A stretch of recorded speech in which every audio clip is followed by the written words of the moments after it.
Parang sa kanta na nandito ako, malayo ka man, pero sana itong mensahe ko ay kinukuha ng buwan at bituin para ipadala sa'yo. Sa totoo lang, ako'y nagagalak.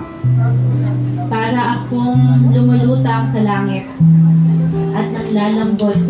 At kapag hindi ka naman nagpaparamdam, para akong nahihimatay at nawawala na sa mundo.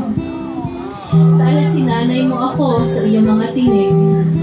This next spoken word artist, ready na ba kayo? And I now call on to the stage our second spoken word artist for this evening. Let's all welcome and let's all give a warm round of applause for Enix.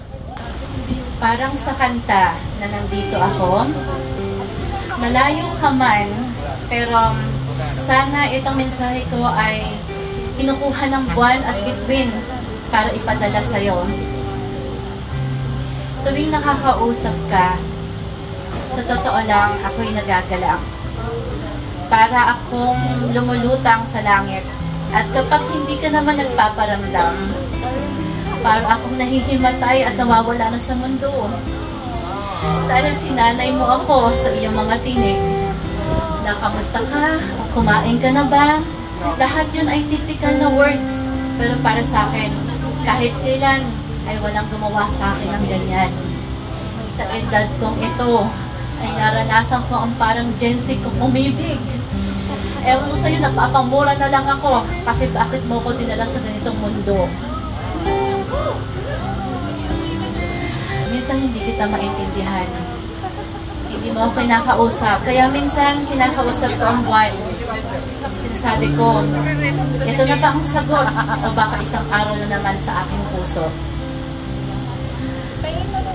Kaya kinakausap ko lagi ang langit at ako'y nagdadasal.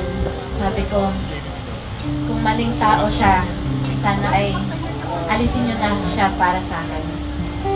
Dahil alam ng Diyos na ilang beses na ako nasaktan, nagdurugo ang puso, parang kantang nandito ako.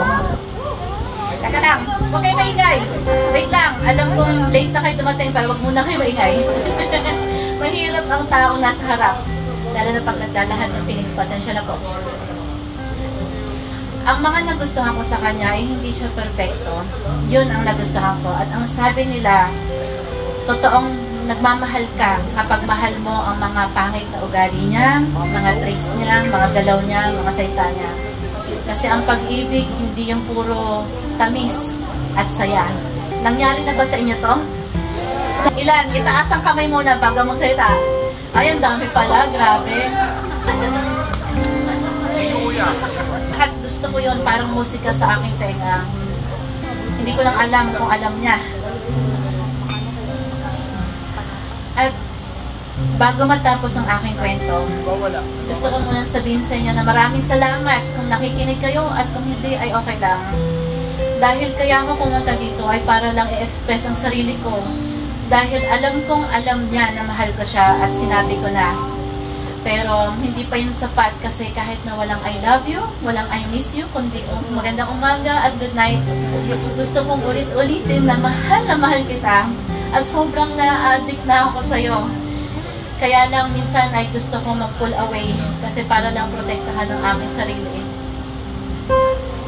Kaya I just want to say, I love you so much. Pero para sa akin, naghihintay ako at nandito ako hanggang sa pagdating mo. Thank you! Maraming salamat!